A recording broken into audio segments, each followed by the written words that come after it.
جب کوئی مسلمان فوت ہو جاتا ہے، اس دنیا فانی سے رخصت ہو جاتا ہے، تو اسے جس جگہ دفن کیا جاتا ہے اسے قبر کہتے ہیں۔ قبر ایک ایسی تاریک جگہ ہے جس کے اندر اندھیرا ہی اندھیرا ہے۔ خوف نے جس کو جکڑ رکھا ہے، ڈر نے جس کو جکڑ رکھا ہے، یہ کیڑوں مکوڑوں اور دیگر بلاؤں کا مسکن ہے۔ قبر کے اندر کیڑے مکوڑے اور دیگر بلائیں رہتی ہیں۔ کن کے لیے؟ گنہگاروں کے لیے۔ کن کے لیے؟ اللہ کے نافرمانوں کے لیے۔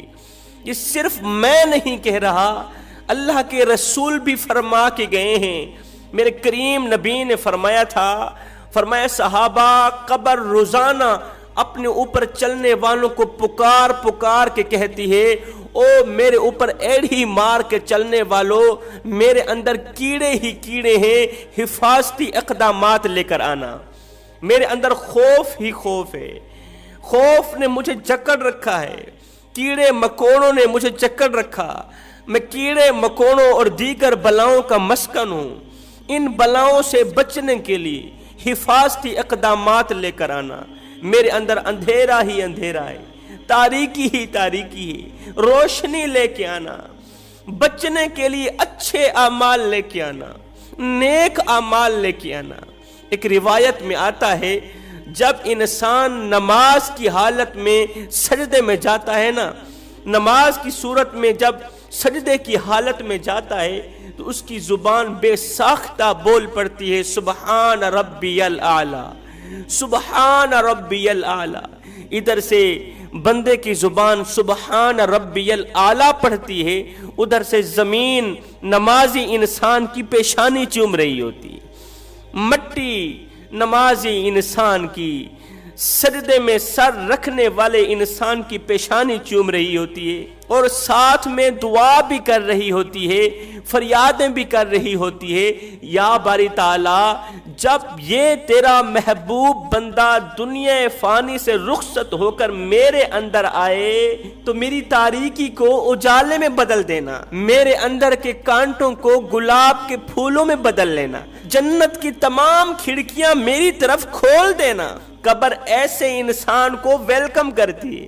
جب کوئی اللہ کا محبوب مرتا ہے نا، اس دنیا فانی سے رخصت ہوتا ہے، تو قبر اللہ کے نیک بندے کو، محبوب کو ویلکم کرتی ہے، خوش آمدید کہتی ہے۔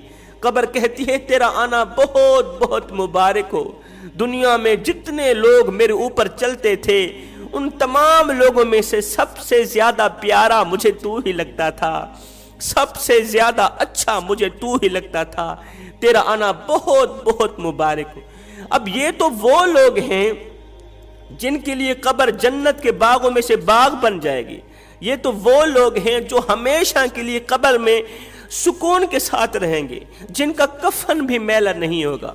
اب دنیا میں کچھ ایسے بدبخت لوگ بھی ہیں، کچھ ایسے بدقسمت لوگ بھی ہیں کہ مرنے کے بعد جب وہ قبر میں جائیں گے تو 3 دن کے اندر اندر ان کی لاش قبر کے اندر سے غائب ہو جائے گی۔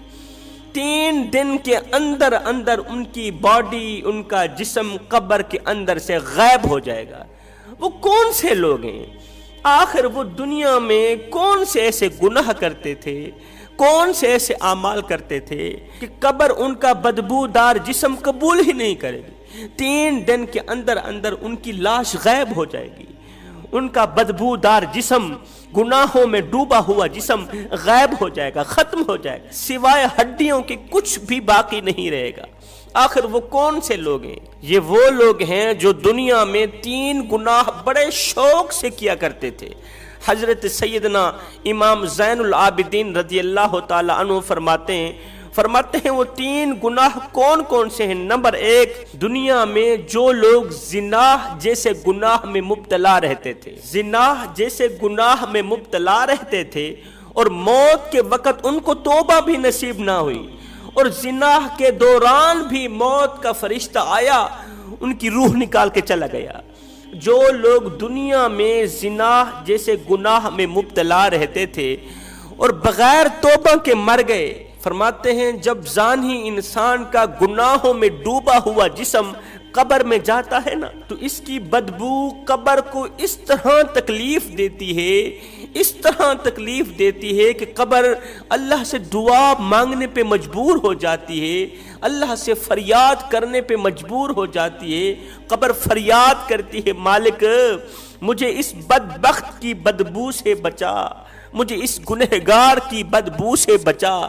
جب قبر اللہ سے دعا کرتی ہے نا تو دوسرے مردے قبر کی اس دعا پر آمین کہتے ہیں۔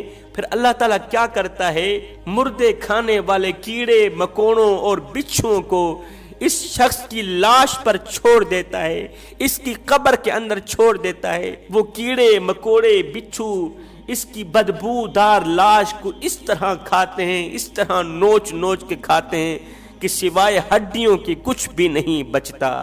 اس کا نام و نشان 3 دن کے اندر اندر ختم ہو جاتا ہے۔ اس کا جسم، اس کا کفن، اس کی باڈی، سب کچھ 3 دن کے اندر اندر ختم ہو جاتا ہے۔ فرمایا دوسرا گناہ کسی کمزور مسلمان پر ظلم کرنا، اور ظلم کر کے بغیر توبہ کے مر جانا، ظلم کر کے بغیر توبہ کے مر جانا۔ یاد رکھنا مظلوم کے اندر سے نکلی آہ ہواؤں کو پھاڑتی ہوئی، فضاؤں کو پھاڑتی ہوئی، 7 آسمانوں کو چیرتی ہوئی عرش کا دروازہ جا کھٹکھٹاتی ہے اور اپنی بات منوا کر ہی دم لیتی ہے۔ فرمایا کسی پر اتنا ظلم مت کرو، کسی کو اتنا مت ستاؤ، کسی کو اتنا مت رلاؤ کہ وہ اللہ کے سامنے تمہارا نام لے کر رو پڑے۔ اگر اس نے ایسا کر لیا تو یاد رکھنا تمہارے لیے بہت بڑا مسئلہ بن جائے گا، تم بہت بڑی بلا کے منہ میں آ جاؤ گے، کیونکہ کسی پر کیا ظلم، کسی مظلوم کے اندر سے نکلی آہ تمہاری قبر کو جہنم کے گڑھوں میں سے گڑھا بنا دے گی، تمہاری قبر کے اندر آگ پھیلا دے گی، تمہارے لیے آگ کا بچھونا بچھا دے گی۔ فرمایا تیسرا گناہ ناپ تول میں کمی کرنا، ڈنڈی مارنا، سونے کو چاندی اور چاندی کو سونا بنا کر بیچنا۔ ناپ تول میں کمی کرنے والوں کے لیے سزا یہ ہے اللہ تعالیٰ دنیا میں ہی انہیں سزا دینا شروع کر دیتا ہے۔ خلیفہ ہارون الرشید نے حضرت بہلول کو کہا، بہلول ذرا بغداد کے بازار کا چکر لگا کے آؤ نا، یہ جو گوشت بیچنے والے ہیں، یہ جو کسائی ہیں، ان کے ترازو اور پتھر چیک کرو کہ کہیں یہ ناپ تول میں کمی تو نہیں کرتے۔ اگر یہ لوگ ڈنڈی مارتے ہیں، ناپ تول میں کمی کرتے ہیں تو ان کو قید کرنے کے لیے گرفتار کر کے لے کے آنا۔ حضرت بہلول دنا بغداد کے بازار میں چلے گئے، ایک کسائی کی دکان پر گئے، وہاں جا کر ترازو چیک کیا، پتھر چیک کیے، رزلٹ یہ نکلا، نتیجہ یہ نکلا کہ وہ بدبخت ناپ تول میں کمی کیا کرتا تھا۔ حضرت بہلول نے پوچھ لیا، میاں سنا کیسی گزر بسر ہو رہی؟ اس نے کہا نہ پوچھ میاں، اولاد نافرمان نکلی ہے، مال میں برکت کوئی نہیں، ہر وقت پریشانی ہی پریشانی، گھر کو پریشانی نے اپنی لپیٹ میں لے رکھا ہے، کبھی کوئی بیمار کبھی کوئی بیمار، مال میں برکت کوئی نہیں، پیسوں میں برکت کوئی نہیں۔ حضرت بہلول آگے چلے گئے، دوسرے کسائی کی دکان پر جا کر اس کا ترازو چیک کیا، اس کے پتھر چیک کیے تو نتیجہ یہ نکلا کہ وہ بدبخت بھی ناپ تول میں کمی کیا کرتا تھا۔ حضرت بہلول نے پوچھ لیا، میاں سنا حالات کیسے چل رہے ہیں، گزر بسر کیسی ہو رہی؟ اس نے کہا نہ پوچھو، زندگی سے اتنا تنگ ہوں، اولاد نافرمان نکلی ہے، دل کرتا ہے یہی گوشت کاٹنے والی چھری اٹھاؤں اپنی گردن پہ پھینک دوں۔ خیر حضرت بہلول تیسرے کسائی کی دکان پر گئے، جا کر پتھر چیک کیا، ترازو چیک کیے تو نتیجہ یہ نکلا کہ وہ ناپ تول میں کمی نہیں کیا کرتا تھا۔ حضرت بہلول نے پوچھ لیا، میاں گزر بسر کیسی ہو رہی؟ اس نے کہا شکر الحمدللہ، اللہ تعالیٰ کا لاکھ لاکھ شکر ہے، اولاد فرما بردار نکلی، اولاد نوکری کرتی ہے، خدمت کرتی ہے، الحمدللہ اللہ نے مال میں برکت ڈال دی، گھر میں کبھی کوئی پریشان نہیں ہوا، کبھی کوئی بیمار نہیں ہوا، گھر میں کبھی کوئی تکلیف نہیں آئی۔ حضرت بہلول واپس خلیفہ ہارون الرشید کے دربار پر آئے، خلیفے نے پوچھا، او بہلول میں نے تیری ڈیوٹی لگائی تھی؟ بہلول نے کہا حضرت پہلے کسائی کی دکان پر گیا، وہ بدبخت ناپ تول میں کمی کیا کرتا تھا، دوسرے کسائی کی دکان پر گیا، وہ بھی بدبخت ناپ تول میں کمی کیا کرتا تھا۔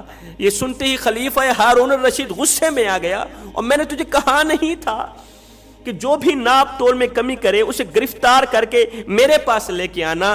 بہلول نے کہا حضرت میرے گرفتار کرنے کی ضرورت ہی کیا تھی، وہ تو پہلے سے ہی گرفتار تھے، انہیں اللہ نے گرفتار کر رکھا تھا، کسی کو پریشانی میں مبتلا کر رکھا تھا، کسی کو دکھوں میں مبتلا کر رکھا تھا، کسی کو اولاد کی نافرمانی میں مبتلا کر رکھا تھا، کسی کو پریشانیوں کی دلدل میں پھنسا رکھا تھا، کسی کو مصیبتوں کی دلدل میں پھنسا رکھا تھا۔ تیرے سزا دینے کی ضرورت ہی کیا ہے، اللہ نے خود ہی انہیں سزا میں مبتلا کر رکھا ہے۔ تو فرمایا یہ 3 گناہ کبھی بھی نہ کرنا، یہ 3 گناہ تمہاری قبر کو جہنم کے گڑھوں میں سے گڑھا بنا دے۔ میں دعا کرتا ہوں مالک ہمیں اچھی نصیحتوں پر عمل کرنے کی توفیق عطا فرما، آمین ثم آمین، وما علینا الا البلاغ المبین۔